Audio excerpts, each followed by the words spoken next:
Estamos em mais uma ação e reação nessa segunda-feira, início da semana, sol na Baixada Santista. Hoje, Dia Nacional da Radiodifusão. Parabéns para todos. E Dia Nacional do Trânsito, né? O nosso trânsito está muito conturbado no Brasil. Hoje, Dia Nacional do Trânsito.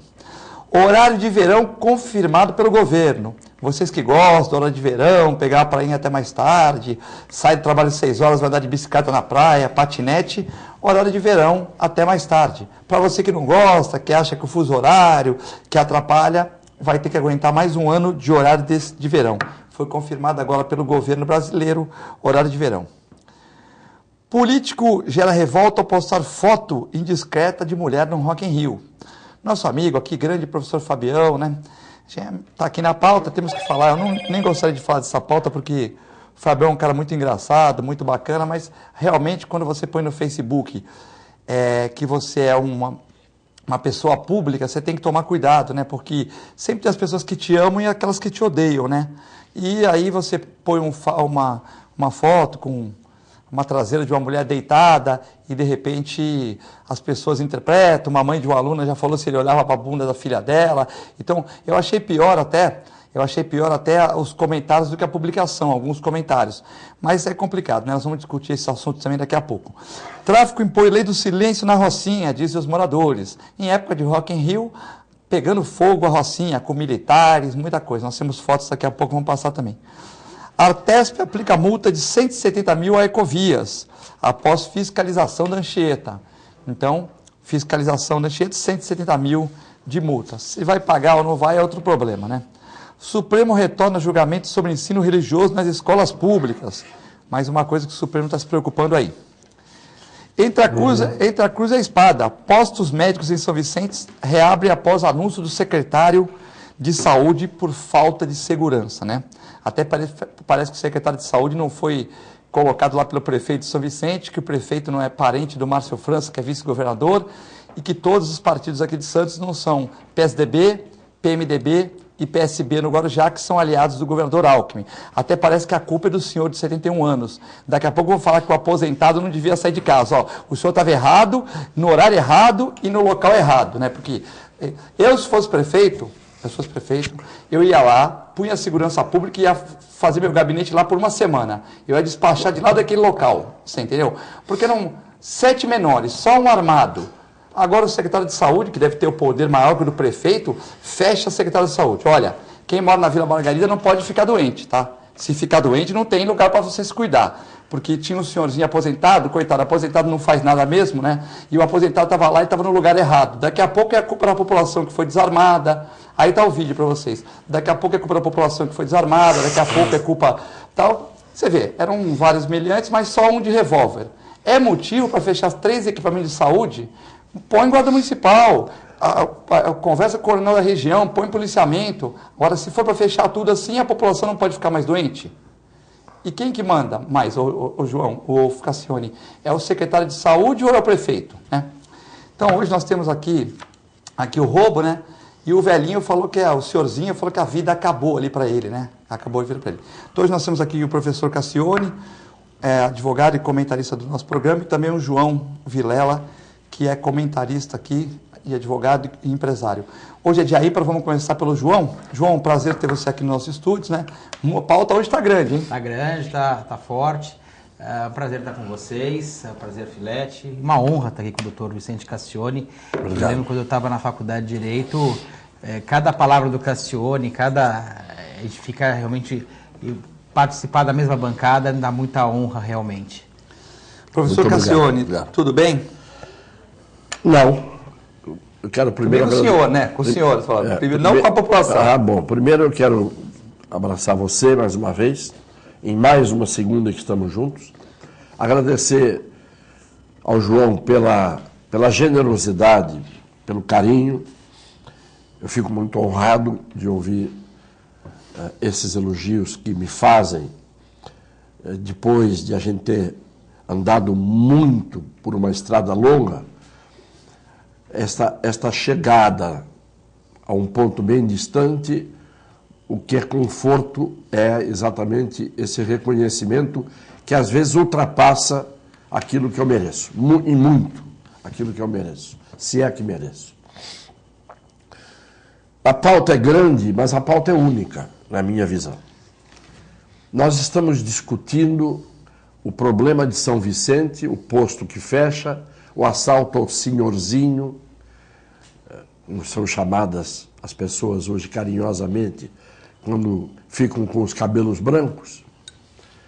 Quando, na verdade, isto nada mais é, se você pegar um puzzle, aquele quebra-cabeças deste tamanho, que tem 3.000 peças, isso que está acontecendo em São Vicente é uma pequena peça de um quebra-cabeças, em que a maioria do cenário é azul porque é mar. Você imagina montar um quebra-cabeças tendo que colocar peças azuis nos seus lugares, como é difícil. Qual é o quebra-cabeças desse tamanho?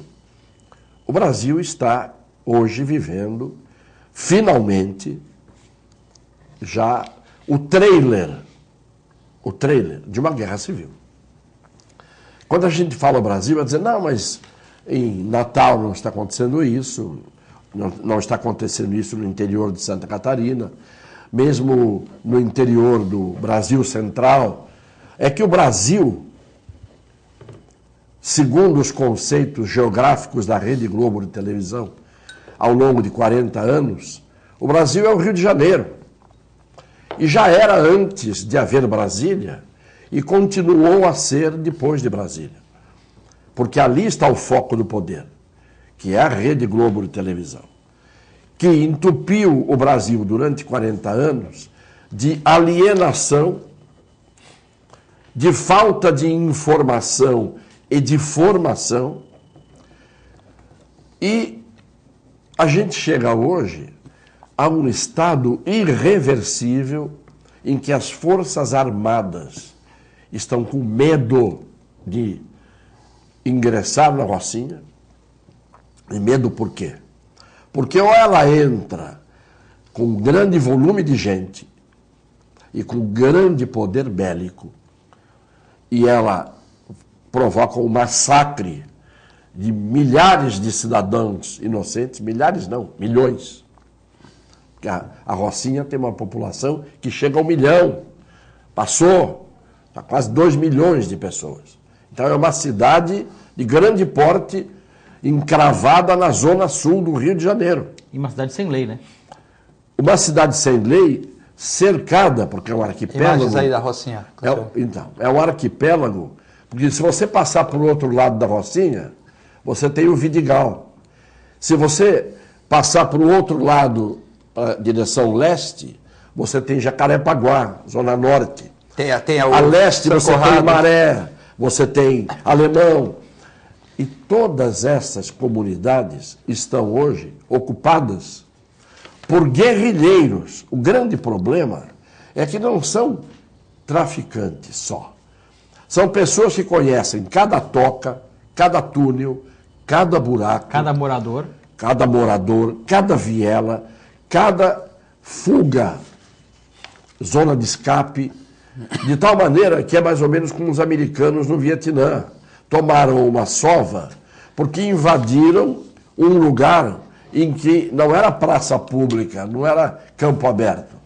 E hoje nós estamos vivendo o domínio do crime organizado porque um cidadão de Rondônia, num presídio de segurança máxima, onde ele deveria estar absolutamente incomunicável, ele determina, ele é o Estado-Maior funcionando de um exército de criminosos e ele lá de Rondônia dá as ordens e comanda. Hoje, foram atrás, e ontem, não me lembro se é Cornélio o nome dele, uma coisa assim, que é o sucessor, depois o dissidente do NEM, que é o que está preso e dá ordens. Acharam 2 mansões e estão glamorizando mais uma vez o noticiário, descrevendo os cômodos das mansões do criminoso, tudo que tem lá dentro, dando o nome dele, fazendo com que todo mundo depois parta para uma emulação, para um espírito de imitação, porque eu termino dizendo, e o assunto dura o programa inteiro, a gente transfere a São Vicente para um espectro maior, o Brasil inteiro está vendo hoje esta situação de absoluta impotência das forças do Estado, que não conseguem e não conseguiram e deixaram chegar aonde chegou. Então é irreversível. Não há dúvida de que é irreversível, porque há hoje uma população imensa de crianças e jovens que não têm nenhum acesso e não tiveram nunca nenhum acesso a tudo aquilo que a televisão mostrou, esfregando na cara de todo mundo, de bens de consumo, de bens materiais, de conforto de vida, não é? De luxo, que é o que é mostrado nas novelas, que é o que é mostrado na programação, em todo momento. Então, o que você pode esperar de um país em que 56% da população não sabe ler e escrever, mas sabe assistir televisão e ficou 40 anos, gerações e gerações, vendo este Brasil inacessível. Esse Brasil ao qual ninguém tem condição de chegar. Então, o prato está pronto da guerra civil. Eu não acredito que seja reversível e eu não sei, não tenho capacidade de prever em que momento é o momento da deflagração e da conflagração mais grave e absoluta. Isso eu não sei. Mas já chegamos às portas. Falta apenas mexer na maçaneta e entrar e encarar a guerra civil que está aí dentro, para quem quiser ver. Doutor Vicente sabe exatamente o que está falando, foi deputado federal algumas vezes, tem um conhecimento da parte do crime, por ser advogado criminalista fantástico, sabe exatamente o que passa. Mas eu queria colocar algumas coisas que exatamente o doutor Vicente colocou, mas eu queria acrescentar algumas coisas em outras palavras. Primeiro que eu vi, doutor Vicente, dos anos 80 para cá principalmente, uma distorção dos valores. O pichador virou artista. Nós temos o grafiteiro, que é o que faz a arte com autorização e tudo mais, mas o pichador virou artista. O baderneiro virou manifestante. Houve uma distorção das pessoas. O bandido é aquele hipossuficiente, coitadinho. Ele teve menos coisas na vida, então ele tem que roubar para fazer as coisas. Então, houve uma distorção, do meu ponto de vista, muito grande. Tanto da legal, que as leis hoje tem umas que pegam, outras que não pegam, umas que podem, outras que não podem. Não há recuperação nos presídios, os presídios estão tomados no país todo. E eu quero colocar para o senhor que, por exemplo, Natal nós estamos com um problema seríssimo. Tivemos agora a rebelião no Natal. O senhor falou também do interior de Santa Catarina, que era para ser um lugar tranquilo, não o interior, mas a capital Florianópolis está um terror, com bandidos mandando. O Rio Grande do Sul, que era um exemplo no Brasil, em lugar organizado, os presos estão algemados nas viaturas. Ali virou a sua cela. Então nós não temos um presídio recupere, nós temos a quarta maior quantidade de presos do mundo, que é muita coisa, encarcerados do mundo. Quarto maior, em primeiro lugar é a China, Estados Unidos, segundo a China, terceiro a União Soviética, quarto Brasil. 600 mil. A grande maioria, mais de 600 mil, exatamente, a grande maioria provisório, que é o grande problema. São presos que não têm... E isso gera vários outros problemas, ou seja, a demora do judiciário, a falta de aparelhamento da Polícia Civil, principalmente, que às vezes a pessoa não dá muito valor à Polícia Civil, mas o senhor sabe melhor que ninguém que a prova vai vir da Polícia Civil. É investigativa, a investigação, né? A inteligência, que é o grande ponto, foi sucateada. Infelizmente, os policiais ganhando pouco, muitos sem licença, muitos sem a menor condição de trabalho. Muitos aposentos não têm reposição. Muita coisa que dera para ser feito na investigação, de análise, de laboratorial, sem condições. Eu conheço vários policiais que trabalham com essa parte e tem uma dificuldade muito grande, às vezes colocando dinheiro do próprio bolso para poder manter aquela investigação. Essa questão da própria mídia tem uma repercussão negativa, às vezes é um ponto, enaltecendo, às vezes, o lugar que não era para enaltecer, enaltecendo certas coisas que não era para enaltecer e colocando como se ali fosse o grande repercussão. A falta do Estado, A falta do exemplo, principalmente, doutor Cassioni. Quando a gente vê que no estado do Rio de Janeiro nós temos dois governadores presos. Um dentro de casa, que é o garotinho. O outro na cadeia, condenado ao maior pena até hoje imposta a um político, pelos crimes que ele cometeu e que foram crimes gravíssimos realmente. O outro sendo investigado, que é o Pezão, que é o que está atualmente. Ou seja, nós não temos exemplo, e o exemplo talvez faça uma grande falta. Essa população que mora nessa região que é pobre, que é carente, que é sem lei, o pior, tem lei dos traficantes, não é sem lei, eu falei sem lei, mas é sem a lei formal, a lei do país. Ali, a lei do Estado. A lei do Estado. Ali tem alguma relação, o Código de Obras tem alguma? Nada, ali não vale nada. Mas nem a mais simples, nem a mais complexa lei, nem a lei penal vale nada ali, ali não vale nada, vale nada. A lei de trânsito não vale ali nada vale. E isso é um grande problema, porque nós estamos chegando num ponto que desde os anos 80 ficou enaltecido o contraventor. Contravenção parece que é quase um elogio, né? Não é nem crime, mas não é um crime pequeno, é um elogio praticamente. Contraventores com o jogo do bicho, que dominavam aquela região, mas faziam benefícios para aquela população. A pessoa precisava de um remédio, eles acabavam dando, precisava de algum tratamento, dava dando, um material de obra da casa dele acabava conseguindo, um benefício qualquer. E criou-se um estado paralelo. Do contraventor, jogo do bicho, para o traficante, foi um pulo. E esse pulo é violento, porque eles estão armados com fuzil. Porque começo dos anos 80, havia criminalidade com facas e com o revólver 38, que tem hoje é um fuzil que atinge 2 quilômetros. Que é uma arma de guerra. Eles têm armas de guerra violentíssimas. E não é Rio de Janeiro. 2 quilômetros é obsoleto. Hoje você tem fuzis de uso aí comum que vão os disparos vão a mais de 3 quilômetros. Então, é um absurdo, doutor Vicente. Mas isso está aqui do nosso lado. Essa colocação que você fez me instiga e me provoca no sentido de que eu reflita, porque eu refleti o tempo todo, porque você é inteligente e é uma pessoa preparada, mas me instiga a desviar um pouco a minha maneira de ver,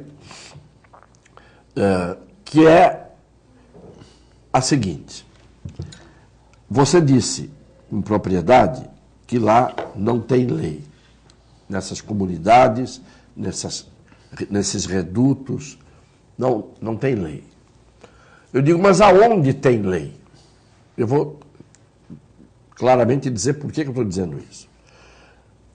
A lei não entrou lá, senão para impor deveres. A lei nunca existiu para lhes dar as garantias, entre aspas, constitucionais para essas comunidades, para essa sociedade marginal, que está à margem da sociedade mais ou menos equipada, a sociedade que, como você, eu e o Filete, podemos pagar um plano de saúde. Sem dúvida. Não é? Nós somos uma sociedade à margem da qual, no acostamento, ou na marginal lá, congestionada, é uma sociedade em que a lei, ela não existe, mas não existe porque a lei não é só aquela que impõe deveres. A lei garante direitos. E a lei que garante direitos nunca entrou nessas comunidades.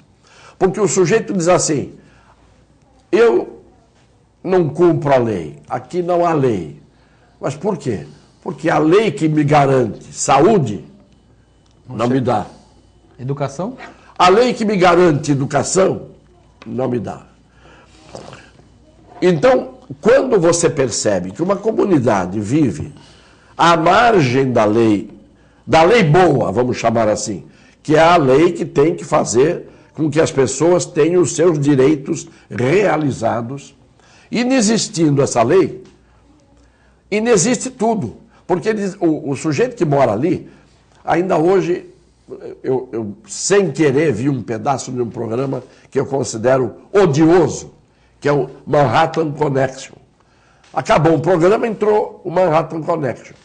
E aquele Pedro, que ganha um bom salário para ser correspondente em Nova York, só para mostrar museus, restaurantes e áreas de lazer, dizia assim, quem quiser comer uma comida maravilhosa, e aí ele cita o exemplo do pato, arroz de pato, o melhor lugar de Nova York é tal, assim, assim, assim. Sabe quanto custa? R$10.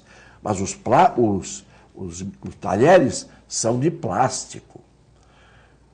E os talheres de quem come com a mão no Brasil há anos e anos e anos. O que você pode pensar da lei num país em que você teve durante mais de século pessoas vivendo na absoluta ignorância, braçais servindo como escravos aos senhores que eram donos da vida e da morte dessas pessoas.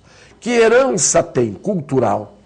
Que herança tem de ética, de moral, de valores? Valores familiares, né? Que você não tem história. Não tem nenhum. O sujeito é um escravo que levava chicotada. Era um objeto, né? Objeto. Então, hoje nós estamos pagando o preço de uma semeadura que fizemos ao longo da história do Brasil. Uma semeadura que ela vem lá de trás, que ela não vem tanto lá de trás e que ela é recente. Tudo isto junto é que, eu digo, levou a uma situação de falta de solução. Não há solução. Se você perguntar hoje para qualquer sociólogo, eu quero ver onde estão eles. Que está cheio de sociólogo, está cheio de filósofos no Brasil, está cheio de gente, cientistas políticos, que sabem tanto de sociologia, de filosofia, mas não resolve de ciência nada. política, sabem nada. Leram um livro e vem... São teóricos. São uns teóricos, ainda por cima de uma teoria rasa. Uma teoria rasa. Mas pergunte para qualquer um deles qual é o caminho do Brasil a ser percorrido daqui para frente. Nenhum tem a capacidade de predizer o que nós estamos tendo para frente. Quando em 1973, porque você foi aluno da faculdade, tempo que eu dava aula, mas em 73 você não era nascido. Não era nascido, mas tinha 2 anos. Tinha 2 anos. Em 73, numa das aulas da Faculdade de Direito para a turma que se formou em 76, eu tinha uma aluna, que eu não vou dar o nome dela, porque era uma senhora mais velha que eu, na altura eu era bem moço, e que é uma pessoa de muito valor, e que eu não sei nem se está viva. E eu dando aula dizendo em 73, faz 44 anos, eu dizia, o Brasil está começando a caminhar na direção de uma guerra civil. E essa guerra civil, em termos de história, 40, 50 anos é um estalar de dedo. Ela virá. Ela levantou na primeira fila, sentava-se na primeira fila, porque eram aquelas caxias, estudiosas, senhoras, né? E disse, o senhor não tem condição de dar aula numa faculdade? O senhor é tão moço e tão pessimista dizendo uma coisa dessa. O senhor está pregando o apocalipse. Eu disse, tudo bem, a senhora vai viver o tempo que vai viver, eu vou viver o tempo que eu vou viver, nós vamos ver. 20 anos depois, nem isso. Encontrou ela. Me mandou uma carta manuscrita, com caneta tinteiro, pedindo desculpas e dizendo... Portanto, ela me mandou, em 93, uma carta... Depois. Nós já estamos há 20 anos de 93, mais de 20 anos de 93. Mais de 20 anos. Vejam que já piorou. Lá ela já reconheceu. Aí o que eu era? Profeta? Não. Estudioso e observador dos fatos. Nós viramos um Kosovo. Isso aqui virou um Burundi. Doutor Vicente, o senhor conhece bem essa parte internacional, inclusive, das leis dos outros países. Eu não consigo entender um país do tamanho do Brasil, com um Congresso que é complicado, ele é complexo por vários fatores, vários motivos, e a própria Constituição permite, né, a lei penal ela é privativa do Congresso Nacional, mas ela não é exclusiva. O Congresso poderia delegar aos estados, porque cada estado tem a sua... Não, ela é, no Brasil ela é exclusiva. Privativa, não é? Não, aqui Não? Acho que é exclusiva. a lei federal, que vige para todo o território nacional, só o Congresso Nacional pode fazer. Não, eu tinha a ideia que era privativa e poderia ser delegada caso não, o só Congresso as leis autorizasse. que são de competência do município e do Estado, Não, as penais, mas que não penais, tem abrangência penais, nacional. penais. Por exemplo, sobre trânsito, só a União pode legislar. Sim. Não é? Não, mas a penal, sobre a eu feitura achava de que era... crimes, a feitura de crimes, sobre os códigos civil, penal, comercial, só a União pode legislar. Eu tinha entendido que a lei penal podia ser era privativa e podia ser delegada caso o Isso Congresso é assim quisesse. nos Estados Unidos. Nos Estados Unidos, na realidade, de cada estado é um país. Por isso eu digo, é justamente essa questão. Eu não consigo entender como é que pode funcionar um país, e a gente está vendo que não pode, porque tem características muito diferentes. Claro. A gente não pode imaginar que o Amazonas tem as mesmas características penais do que o Rio Grande do Sul, ou que São Paulo, ou que o Rio de Janeiro, ou que a Bahia, ou que... Não dá. Então, cada estado, você deveria ter a liberdade de poder fazer a sua lei penal, de fazer a sua execução penal, de fazer seu sistema, e deixar restrito à União coisas que sejam realmente interessantes que o país todo possa fazer. Nós temos um país continental. A gente, quando compara com Portugal, que é interessante comparar porque é a mesma língua, a pátria-mãe, tem uma série de coisas, não é possível a gente comparar com Portugal, porque Portugal é um pequeno país, uma população muito pequena, menor, talvez sejam 2 Rocinhas, a população inteira de Portugal, está encravada na Europa, ou seja, tem ali toda uma característica diferente. Claro que Portugal evoluiu muito nos últimos anos, principalmente, porque investiu em educação. Hoje Portugal é um país seguro, um dos mais seguros do mundo, entre os 4 mais seguros. Está entre os 4 que mais investem em educação da forma certa. Não é só colocar dinheiro na educação, que é fácil falar, né? Não, estão pegando dinheiro do mundo todo. E uma coisa, também, falando em educação, uma coisa que eu vejo que no mundo inteiro, pode ser de esquerda, pode ser de direita, ninguém contesta. Se você não investir em educação, você não vai ter futuro no país. E essa forma que nós estamos vendo hoje é um reflexo da falta de investimento de educação.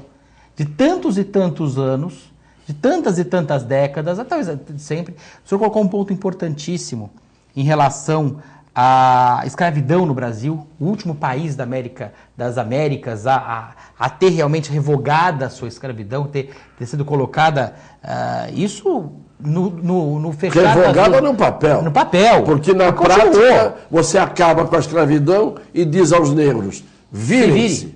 Se vire, mas você não tem nem nome, você não tem uma origem, você não tem um patrimônio, sai da estaca você não zero, tem nada. zero. Porque as pessoas comparam muito, por que o negro não se virou que nem o italiano que chegava ou o japonês que chegava para substituí-lo? Claro. Porque cultura, a pessoa já trouxe uma carga de cultura do seu país, por mais pobre que fosse na sua origem, ele tinha uma cultura que ele trouxe, ele tinha uma identidade familiar que ele trouxe uma série de coisas. O negro foi despedaçado. Veio de tribos primitivas. Despedaçado. Sem o índio cultura. também foi despedaçado, mas o negro foi despedaçado no seu país de origem, no seu lugar de origem, para os próprios negros do seu país. Sim. Não vamos retirar a Os responsabilidade. grandes traficantes eram negros, os negros da África. Negros contra negros, que eram tribos inimigas. Tem até um caso que na abolição, quando mataram Tiradentes, um daqueles abolicionistas fugiu e conheceu, isso é verdade, conheceu na Europa a filha do maior escravocrata do mundo e casou com ela. E o pai morrendo, ele assumiu essa função. Então ele queria libertar o país, mas foi o maior escravocrata do mundo. E quando você vai para Ouro Preto, eles contam essas histórias, que ele casou com a filha do maior escravocrata, dos amigos de Tiradentes conseguiu fugir. E depois ele exportava negros para o Brasil. Quer dizer, ele queria a libertação do Brasil, mas depois, quando casou com a milionária, aquela escravocrata, continuou com esse trabalho. O escravo, normalmente, quando conseguia a alforria e conseguia amealhar um patrimônio, que aconteceram vários casos, até aquela famosa de Minas Gerais, teve uma senhora famosa que conseguiu minerando. Chica da Silva, não ia falar para não falar besteira. Mas teve uma senhora que conseguiu, e ela teve vários escravos depois. Porque o escravo era status na época. Como ainda é hoje, tem muitos funcionários, muitos empregados em casa, que isso no mundo está acabando de ter. Então, claro que nós evoluímos um pouco, mas falta muito para a gente evoluir, doutor Vicente. Eu vejo assim, é assustador como a nossa história é manchada, como nós não conseguimos recuperar, que poderíamos ter recuperado já bastante, Porque os países erram realmente, mas recuperam. Há uma recuperação histórica. E nós estamos evitando ter essa recuperação por falta de um mínimo de estrutura do país, de conhecimento do país, de educação no país. É verdade. Falta a correção do rumo. Nós, cada vez que desviamos o rumo, imagine um avião em que o piloto deixasse o vento... Meio grau, já era. Levar o avião para onde quisesse. O tempo todo ele corrige o rumo, porque senão acaba o combustível. Você não vai daqui a Paris de avião, deixando o avião voar para onde quiser. Porque tem uma hora que ele desvia para cá, para lá, para cá, para lá, e quando você quiser corrigir o rumo na frente, já é tarde, porque o combustível acabou. Nós estamos vivendo hoje num país em que o presidente da República está denunciado, os 2 principais ministros dele estão denunciados, segunda denúncia, e eles continuam comandando o país. Isto é, você vai dizer, isso é mais do que real, é simbólico. Como é que você pode, amanhã, se você fosse aplicar o direito, se alguém viesse me prender por eu ter sido denunciado por um ato ilícito, eu diria, pelo princípio da equidade, pelo princípio da isonomia, de todos serem iguais perante a lei, eu quero o mesmo tratamento que está sendo dado aos ministros, que não acontece nada com eles, nem o cargo eles perdem. Mas o mais grave, que eu volto a dizer, nós não temos jeito de corrigir, porque 56% dos brasileiros não sabem ler nem escrever. E o que significa isso? Você fala assim, bom, não sabem ler e escrever, mas tem braço, tem perna, andam, falam.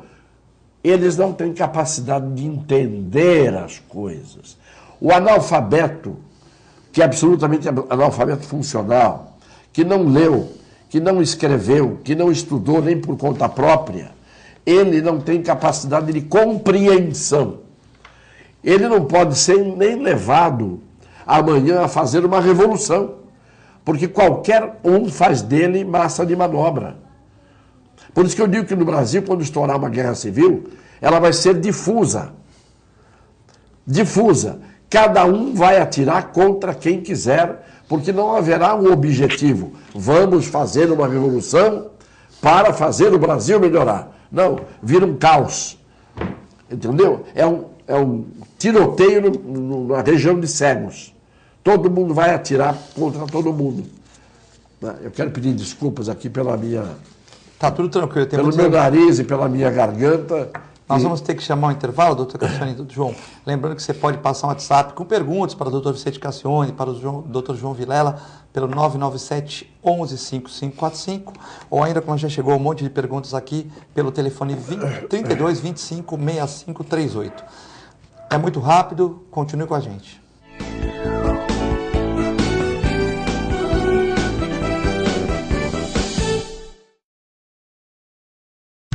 Com o objetivo de atender cada vez melhor, o Plano de Saúde Santa Casa oferece a você e a sua família uma ampla rede de atendimento em Santos, São Vicente, Praia Grande, Cubatão e Guarujá. Além de contar com a melhor equipe médica e multiprofissional do litoral paulista. Plano de Saúde Santa Casa de Santos. O melhor atendimento em plano de saúde. 3226-6200. APO Planos Odontológicos Empresariais, cuidando da saúde bucal de seus funcionários, com mais de 200 dentistas credenciados e cobertura em todo o território nacional. Central de atendimento exclusiva, planos extensivos à família, controle de qualidade permanente e liberação online de vários procedimentos. Faça como as grandes empresas da região e contrate o plano de saúde empresarial da APO. Atendemos empresas a partir de 3 funcionários. Em Santos, ligue 2104-4000 ou acesse apoodonto.com.br. Sindicato dos Trabalhadores Municipais de Praia Grande, há mais de 20 anos levando aos seus associados planos de saúde e convênios, assistência odontológica e jurídica, curso de capacitação e outros benefícios, dando aos servidores melhores condições de trabalho e qualidade de vida. Para mais informações, acesse o site www.sindicatopraiagrande.org. A Clínica Multiimagem é especializada em exames de radiologia e diagnóstico por imagem, investindo continuamente em tecnologia e trazendo constantes inovações para proporcionar à comunidade médica e seus pacientes diagnósticos ainda mais precisos. Sua nova e moderna estrutura, aliada à tecnologia de ponta, juntamente com o corpo clínico especializado, tornam a Clínica Multiimagem um dos centros de diagnósticos por imagem mais avançado do estado de São Paulo. Entre em contato pelo telefone 3202-1250. Se você quer algo diferente e está por dentro de tudo que acontece em sua cidade, mande dicas, sugestões de pauta pela nossa fanpage facebook.com/tvcom.santos. Interaja com a programação da sua TV Com. TV Com, interagindo com você. Sintracomos, um sindicato forte a serviço do trabalhador. Este é o Sindicato dos Trabalhadores das Indústrias da Construção Civil, Montagem e Manutenção Industrial e do Mobiliário de Santos, Cubatão, Guarujá, São Vicente, Praia Grande, Mongaguá, Itanhaém, Peruíbe e Bertioga. Associe-se ao Sintracomos e faça parte da nossa família. Administração, Presidente Macaé Marcos Braz de Oliveira.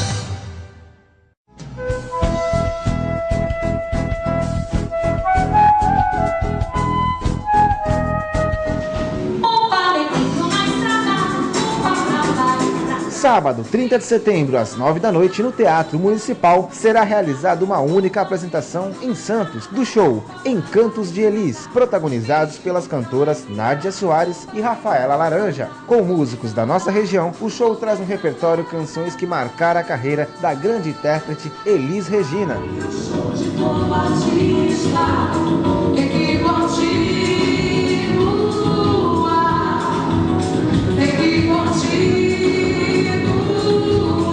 Encantos de Elis, sábado, 30 de setembro, às 9 da noite, no Teatro Municipal.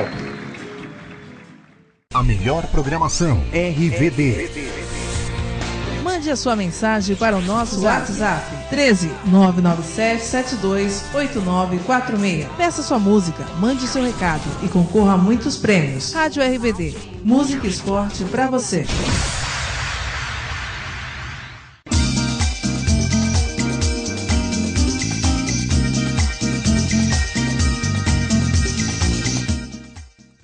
APO Planos Odontológicos Empresariais, cuidando da saúde bucal de seus funcionários, com mais de 200 dentistas credenciados e cobertura em todo o território nacional. Central de atendimento exclusiva, planos extensivos à família, controle de qualidade permanente e liberação online de vários procedimentos. Faça como as grandes empresas da região e contrate o plano de saúde empresarial da APO. Atendemos empresas a partir de 3 funcionários. Em Santos, ligue 2104-4000 ou acesse apoodonto.com.br.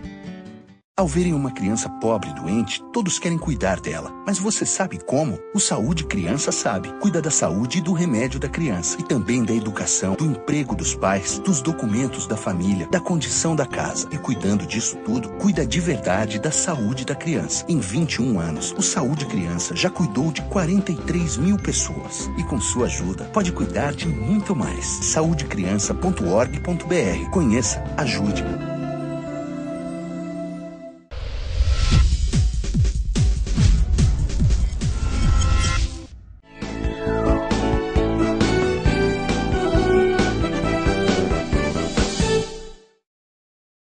Estamos de volta no segundo bloco do Ação e Reação nesta tarde de segunda-feira, segunda-feira ensolarada na Baixada Santista, para você com meu amigo Mário Gil, que vê o programa de fora de Santos pelo www.tvcomsantos.com. Ele vê na magnífica, na pequena Portugal, mas gigante, né? Na grande Mário Gil. Mário Gil, o Cassiano conhece, cantor, então todo dia manda uma mensagem no WhatsApp aqui, o Mário Gil. Né? Hoje, Dia Nacional da Radiodifusão e no Dia do Trânsito. Muitas perguntas aqui, mas antes... a dona Helenita pergunta se nós não vamos falar do secretário de Cultura. Veja bem, para falar do Fabião, o Fabião é uma pessoa, ele é um cara carismático, tudo, mas já saiu na TV Tribuna, TV Record, já saiu no jornal, nós temos que falar mesmo, mas então está na pauta aqui, né? Político gera revolta ao postar foto indiscreta de mulher em Rock in Rio. A postagem de uma foto de nádegas de uma mulher na rede social gerou polêmica. e viralizou na internet neste fim de semana. Um dos motivos é o autor da publicação, é o secretário municipal de Cultura de Santos. Ele estava no Rock in Rio, assim como a garota, e registrou o flagrante entre entre um show e outro. O post gerou reações adversas, a ponto do secretário, que também é professor, despublicá-lo e posteriormente pedir desculpa. A postagem feita por Fábio Alexandre Nunes, o professor Fabião, gerou muitas críticas, como o secretário de Cultura não poderia ter colocado isso, uma senhora reclamou que a filha dele foi aluna dele, ele colocou o Rock in Rio para outro ângulo. A publicação repercutiu em vários sites, como Tribuna, Sobreviver em Santos, enfim, né? Veja bem, a postagem, eu queria saber a opinião do Cassione, a postagem foi uma postagem assim, gerou comentários, né? Mas às vezes os comentários são piores que as postagens, não todos, né? Tinha muita gente defendendo, muita gente falando que era não sei o que e tal, também não chega a ser tudo isso. Mas como a pessoa é pública, né? Sempre dá uma repercussão. E quando teve a primeira queixa no comentário, eu recebi a Sobreviver em Santos, mas não compartilhei nada. Quando eu recebi, tinha o Fabião falou, não, mas é liberdade de expressão, ele se defendeu. Depois as mulheres começaram a publicar, a gente publicando, defendendo, acusando, aí ele tirou a publicação e fez um pedido de desculpas, né? Mas viralizou, né, infelizmente. Sua opinião, Cassione? A minha opinião e eu estou longe de ser puritano, eu sou uma pessoa absolutamente normal. A minha opinião é que foi uma vergonha o que o Fabião fez.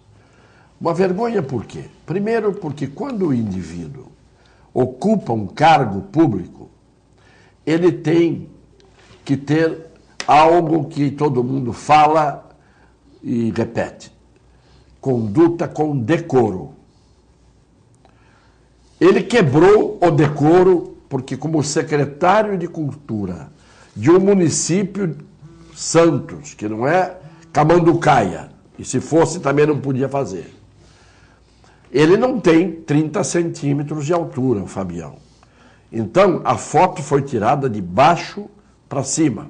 A minha estava deitada. Ela estava deitada? Não, ela estava em pé, ele estava deitado. Estava em pé, ele deitou. Ele deitou, isso. Tira uma fotografia de baixo para cima e vem alegar, em primeiro lugar, liberdade de expressão. Que liberdade tenho eu de expressão de fotografar a sua imagem, que é protegida pela Constituição, no artigo 5º, inciso 10º, direito à imagem. Não importa se a moça estava de short. O problema é que ela estava de short, mas não para ser fotografada de baixo para cima, muito menos por um secretário de Cultura de um município. Então, não tem liberdade de expressão nenhuma. Que liberdade de expressão? A liberdade de expressão está virando hoje um escândalo. Eu tenho liberdade de expressão e o seu direito de não ser atingido pela minha expressão. É ida e volta, são duas mãos. Pior ainda, virou moda agora o sujeito pisar na bola, no tomate, pôr o pé no balde e depois assim, peço desculpas. Como aquele jogador do São Paulo que, segurando as genitálias, apontando para a torcida, né, fez aquele gesto obsceno que ninguém está obrigado a ver. Claro que a gente sabe que isto é um gesto de falta de educação, de provocação e de agressividade. E é isto que gera reação depois. Porque se a torcida pula o alambrado e vai pegar o sujeito, a atitude do revoltado, né, pode ser essa. Então, eu lamento profundamente que, mais uma vez, a nossa cidade tenha um dos membros desse, entre aspas, governo, fecha aspas, fazendo esse tipo de papelão. Desculpas a gente pede quando se arrepende do que faz. Quando eu justifico o mal feito, primeiro dizendo que é a minha liberdade de expressão, isto já demonstra o despreparo para ocupar um cargo público. E, em segundo lugar, a conduta em si é falta de decoro. Esta é a minha visão, eu me dou com o Fabião, sempre me dei bem com o pai dele, que foi meu companheiro de faculdade, Dr. Norton. Luiz Norton Nunes, mas que o Fabião fez uma atitude que eu considero reprovável, indiscutivelmente fez, e não adianta pedir desculpas. O melhor é dizer assim: errei, sou um imbecil. Se não sou um imbecil permanente, tive o meu momento de imbecilidade. Às vezes o cara no Rock in Rio toma uma cervejinha a mais e acaba fazendo isso, né? A Lucélia, o Fabião está dando o que falar. Postagem infeliz. Se fosse num grupo de besterol, de WhatsApp, com amigos, é outra coisa.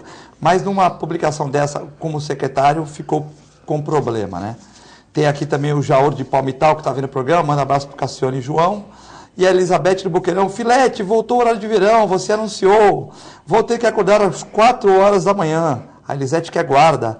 E ela que vê o programa todos os dias, do Boqueirão, vai ter que acordar às 4 horas da manhã. É aquilo que o Cassione falou, né? Nós, pobres mortais, temos que trabalhar, né? Muita gente. João, questão do Fabião. Pois é, a mesma questão que o doutor Cassione colocou, né? Eu também gosto dele, acho muito simpático, o Fabião e tudo mais, mas são dois fatores. Além de secretário de Cultura, ele é professor de adolescente. Pega muito mal, sabe? Tem coisas que a gente pode até pensar, pode até ver, pode até achar, mas não tira foto. Se tirou a foto, não posta. Porque sabe que vai pegar mal. A pessoa poderia estar alcoolizada, que fosse, você falou do exemplo de poder citar. Não falei que está alcoolizada. Não, poderia estar. Poderia estar. Não estou falando que foi. Está no Rock in Rio com os amigos, bateu essa foto, foi infeliz, mas também não é. Infeliz. Não vamos acabar a carreira dele também, né? Não é de forma alguma, não é isso que vai acabar com a carreira da pessoa. Mas nós temos que tomar um cuidado hoje, porque é muito rápida a reação. O que antigamente talvez você não tivesse tanta reação, hoje é muito rápido. E é uma questão de a foto de uma mulher, poxa, não dá. Que a senhora colocou é verdade. Será que ele ficava olhando para a bunda da minha filha lá na escola? É muito chato isso. Eu não estou dizendo que ele deve ser condenado por isso. Não é isso. Mas, veja, a gente tem que tomar ter um mínimo de sensibilidade. De postura sem dúvida, ética sem dúvida, mas de sensibilidade para saber o que você não deve fazer, o que deve fazer. Porque ele é um secretário de cultura, ele tem uma responsabilidade muito forte nisso tudo. Ele é um professor, que na minha opinião é muito mais que secretário de cultura. Professor é muito mais do que qualquer secretário de cultura. Mas, como professor, não pode. Agora, isso vai causar um impacto na vida política dele, sem dúvida nenhuma. Eu não acho que não é tão grave assim também, mas de um ponto de falta de noção. Está tudo sob controle, João? Está tudo sob controle, mas é falta de noção. Se ele quiser olhar quantas vezes ele quiser para a moça que estava lá exibindo o seu corpo, é um direito dele e vamos deixar de ser hipócrita. Claro. Se ele quiser olhar, que olhe. O problema é que ele tem um cargo, secretário de Cultura, ele é professor de adolescentes, ele foi vereador. Então, tem que ter um mínimo de decoro. Não é uma atitude séria. Mostra uma deficiência de mentalidade. Então você fica pensando, como é que ele se comporta em outras situações em que ele precisa ser sério? Fabião, você errou, querido. Você tem idade para ser meu filho. Você errou. Errou feio. Não é? Mas errou mais quando tentou justificar que era um direito seu de liberdade de expressão. Essa que não deu para engolir. A Regina, bebida entra, bebida sai. A postagem mostrou o caráter dele na realidade. Também não vamos levar tanto. Ele publicou, mas também não vamos julgar também. Então, assim, o que o senhor falou, ele errou, para fazer o quê? Todo mundo erra. A gente pode errar, né? Pede desculpa, a vida continua, faz um trabalho normalmente e a vida continua, né? Em São Vicente está tendo uma guerra civil, Cassione. Os políticos da região, principalmente de São Vicente, estão preocupados com as eleições de 2018. Prometeram muitas coisas e até agora não fizeram nada. Mapearam a cidade. As favelas e periferias de São Vicente não têm segurança nenhuma. Cadê o deputado e o vice-governador, João, que mora em São Vicente? É o Paulo Trindade, que está escrevendo aqui. É a opinião dele, dizendo que São Vicente está maquiado e que não tem nada de concreto ainda. E que prometeram muita coisa, mas até agora nada. Olha, Paulo, eu concordo com você, mas eu lembro daquela imagem que o doutor Vicente colocou agora do quebra-cabeças, de várias peças, mas tudo azul no mar. Tudo uma cor só. Uma cor só, dificílimo de você. Não existe solução simples para causas tão complexas. Porque a criminalidade não é simplesmente colocar polícia na rua. Melhora? Melhora, claro que melhora. Mas é uma emergência, que nem você ir ao médico quando você está doente gravemente. Melhora. Mas se você precisar fazer a prevenção, a grande questão é planejamento e prevenção. E isso não é rápido de fazer. Tem que ser feito, mas leva muitas e muitas décadas. Exatamente. Tem que começar já na creche municipal, começar já nos postos de saúde, começar já nas escolas municipais, começar realmente. O grande problema é esse. Qual a vantagem hoje de um aluno? Essas crianças aqui, há 10 anos atrás, 15 anos atrás, elas estavam nascendo, essas crianças que assaltaram esse senhor, que fizeram essa coisa horrorosa ali. Elas estavam nascendo há 15 anos atrás. O doutor Cassione colocou perfeitamente que 40 anos, historicamente, é um estalar de dedos. Imagina 15 anos, não é nada. Então, essa criança que se há 15 anos atrás tivesse uma política melhor de incentivo à educação, porque os professores ganham muito mal, tem pouca estrutura, tem pouco lugar para trabalhar, e o ponto inicial é a educação, é a família, que essas crianças provavelmente não têm apoio da família. Se a gente for analisar, pode ter certeza, a grande maioria desses adolescentes que cometeram esse crime ali, eles vão estar lá, olha para a família deles, vai estar desestruturada. Às vezes é o pai preso, é a mãe com problema, ou não tem nem o pai nem a mãe que foi abandonado, alguma coisa acontece. Muitas vezes, o pai trabalhando fora e a mãe trabalhando fora. Também. Mas uma escola de tempo integral, onde nós vemos aqui no Brasil, escolas de tempo integral com toda a qualidade, com professores bem remunerados. O ponto é esse, começar por aí. Tem cidades que existe, e a população está bem. Bem. Eu fui agora para uma cidade Fantástico pequena. Publicou outro dia uma cidade pequena lá que tinha tudo isso, no Mato Grosso. Cidades pequenas normalmente têm conseguido muita coisa. Você foi para onde? Qual foi a cidade? Eu fui para Águas de São Pedro. Uma cidade que me deixou empolgado. Falei, não parece Brasil. Porque eu não senti insegurança nenhuma. As casas, todas com um muro baixinho. Eu fui numa convenção agora do CDL, no último fim de semana. Foi em São Pedro a convenção. Clube dos Diretores Logísticos. Isso. A Câmara agora. Ela mudou de um tempo para cá para a Câmara. Agora é Câmara. Era Clube antigamente, agora é Câmara. E eu sou diretor do CDL, então a gente acabou indo para essa convenção em São Pedro. Foi você, Zé Geraldo. Foi todo mundo, Nicolau foi gente Bey, doidada. Foi gente pra caramba. Zé Geraldo Barbosa. Nós ficamos num hotel em Águas de São Pedro, né? Que é próximo, já não tinha o hotel, já não tinha mais, não cabia para todo mundo.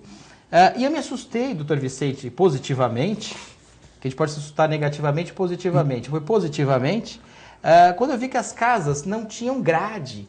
O hotel não tinha a menor segurança, entre aspas, porque não tinha nada fiscalizando quem entra e quem sai no estacionamento, não havia uma guarita. A cidade inteira, com uma tranquilidade, pelo menos aparente, mas deve ser real, porque quando a pessoa não coloca grade na sua janela, não coloca muro na sua casa, é porque há uma sensibilidade real.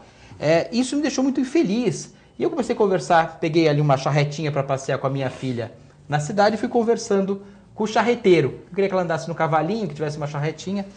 E o interessante foi isso. Ele começou a me falar, olha, aqui a escola é boa.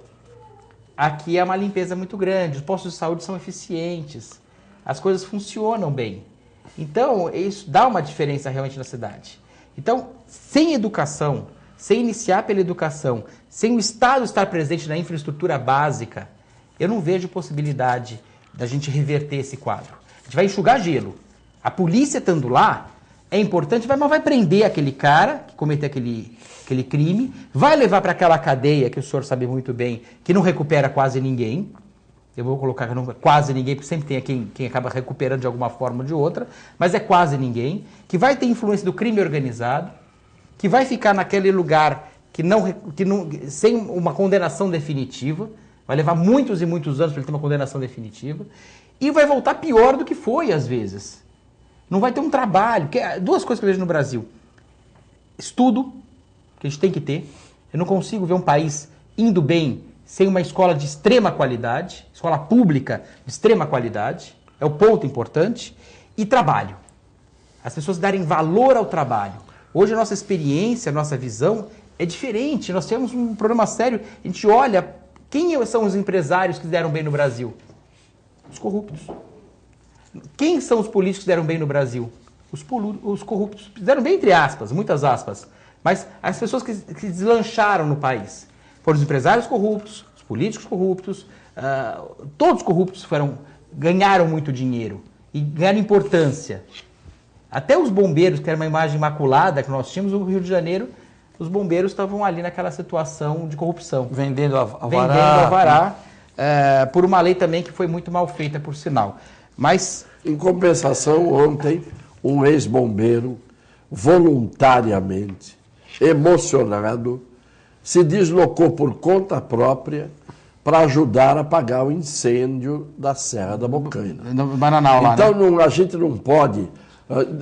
Eu já vi os comentaristas da Globo News dizerem só faltava a corrupção chegar no corpo de bombeiros. Agora até eles. Ora, vai dormir. Não é só Ninguém isso. é idiota. É alta patente.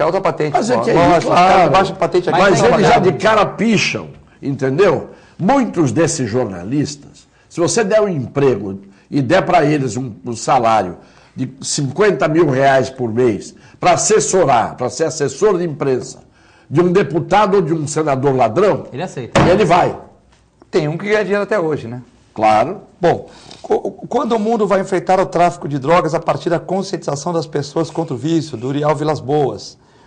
Um erro não justifica o outro, mas o exemplo vem de cima. Por isso que vem acontecendo muitas coisas erradas, falta de educação. É o Carlos Alberto da Vila Belmiro. Sem dúvida, Carlos. Aqui a Rainissa Assaf, ela que fala do caso do vereador Kenny, que se ele é vereador, se ele é brasileiro e tal. O Kenny veio aqui no programa, você pode pegar no nosso site, explicou toda essa questão, que ele nasceu no Canadá, foi registrado em Cubatão, tem passaporte português, está na justiça. Então esse programa você pode pegar aí na TV Com, é um programa que ele fez com você, né, João? Foi comigo. Com o João. Aliás, e a gente... Eu gostei da explicação dele, sinceramente eu gostei. Então achei você pode pegar esse programa que está explicando tudo sobre o vereador Kenny, né? Também aqui o Alcino fala que aqui é a melhor mesa do Brasil e enquanto tiver consumidor para o tráfico, Cassione, ele nunca vai acabar. E que ele foi no Praia Amarote e os elevadores não tinham as assessoras. Será que elas foram demitidas? Eu não sei, mas vou pegar a informação, vou passar para você depois. De vez em quando tem, isso não tem, não é normal. De vez em quando não tem. Não, é assim mesmo. Fim do mês, o movimento é menor no shopping, aí não tem. É pelo movimento, pelas escalas que eles têm lá. Feriado prolongado, muita gente, assessorista. Não tem, é mais tranquilo, não é isso? Agora você sabe por que em então São o João Pedro... já respondeu. Em São Pedro você tem aquela calma? Porque ainda não é interessante para o bandido ir para lá. Hoje eles passam por essas cidades, explodem um caixa eletrônico, abastecem a grande instituição financeira da criminalidade, que eles têm uma fábula de dinheiro, e vão embora. Por que não interessa para eles ficar lá? Porque o ambiente não é bom para eles.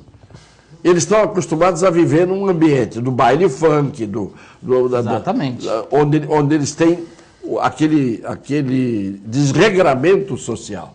Então, essas cidades calmas hoje só servem para estourar caixa eletrônico. Esse caso do PM aqui que matou aquele jovem que marcou um encontro amoroso, como se fosse a namorada dele, marcou um encontro, era PM, antigamente tinha ligação com o funk. Quer dizer, talvez no psicotécnico a polícia não pegou isso, né? Porque ali a polícia comeu bola. Comeu bola. Aí vai dizer, não, mas você conta... Não, ele tinha músicas com apologia ao crime. Sim, apareceu ele cantando e depois vira PM. Aí você vai esperar o quê? Ele não virou PM, ele continuou sendo o que ele era antes. Ele se fantasiou de PM. Sim. Só isso. Até usou a própria farda da PM para cometer outras... Claro, sabe-se lá o quê. Bom, chegamos ao final do programa, queria agradecer ao Cassione, a todos vocês que participaram, ao Rick Santos está vindo o programa, com o Cláudio Mussi também, da Rádio 91.7, sempre prestigiando, e para a Rainissa, se ela quiser, amanhã a gente comenta esse assunto. Só que essa questão do Kenny, ele já deu as explicações aqui, e é um assunto que não dá para abordar no final do programa, mas eu agradeço a participação dela, se ela quiser mandar pergunta de novo, eu explico o que ele explicou, a gente vai no Facebook dele, e vê, tem o programa aqui gravado também, a gente pode, de uma certa maneira, entender, mas já está na justiça essa questão. Bom, grande segunda-feira para todos, fiquem com Deus e até amanhã, se Deus quiser.